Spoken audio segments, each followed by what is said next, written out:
Yang pertama adalah pengaruh budaya pop. Permasalahan sosial budaya yang paling mudah dilihat dalam masyarakat Indonesia adalah adanya pengaruh budaya pop. Budaya pop atau budaya populer adalah suatu budaya yang diterima dan dinikmati oleh sebagian besar masyarakat global, termasuk gaya hidup, musik, gagasan, bahkan hobi, dan yang lainnya.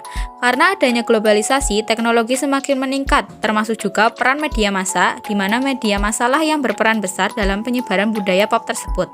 Perkembangan kondisi budaya pop menyebabkan suatu permasalahan sosial budaya di Indonesia, karena masyarakat Indonesia akan lebih cenderung meniru kehidupan Barat maupun kehidupan masyarakat asing yang sering bertentangan dengan nilai dan norma yang berlaku bagi masyarakatnya. Inilah yang kemudian juga dapat menyebabkan adanya suatu culture shock atau gegar budaya. Yang kedua adalah culture shock atau gegar budaya. Terjadinya suatu culture shock biasanya ditandai dengan adanya perubahan-perubahan sosial maupun budaya seperti kebiasaan, kepercayaan akan nilai dan norma yang ada dalam masyarakat. Norma yang sebelumnya berlaku dan menjadi suatu pedoman bagi anggota masyarakat semakin memudar kehadiran dan ikatannya. Culture shock juga banyak terjadi dalam kehidupan masyarakat Indonesia.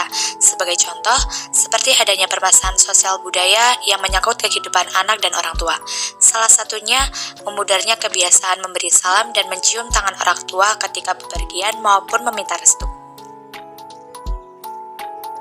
Kultur luck atau kesenjangan budaya. Kultur luck adalah suatu kondisi di mana terjadi kesenjangan antara berbagai bagian dalam suatu kebudayaan.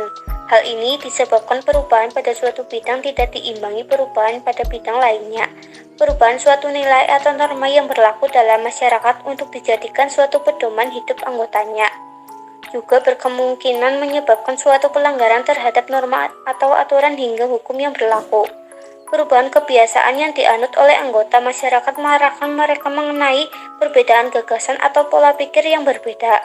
Sebagai contoh, kesenjangan sosial di lingkungan masyarakat dan kesenjangan budaya, seperti suatu tindakan atau perbuatan yang awalnya dianggap salah berdasarkan nilai dan norma dalam masyarakat sekarang justru saya atau dilakukan menjadi suatu kebiasaan yang dianggap benar. Keempat, meningkatnya sifat individualisme.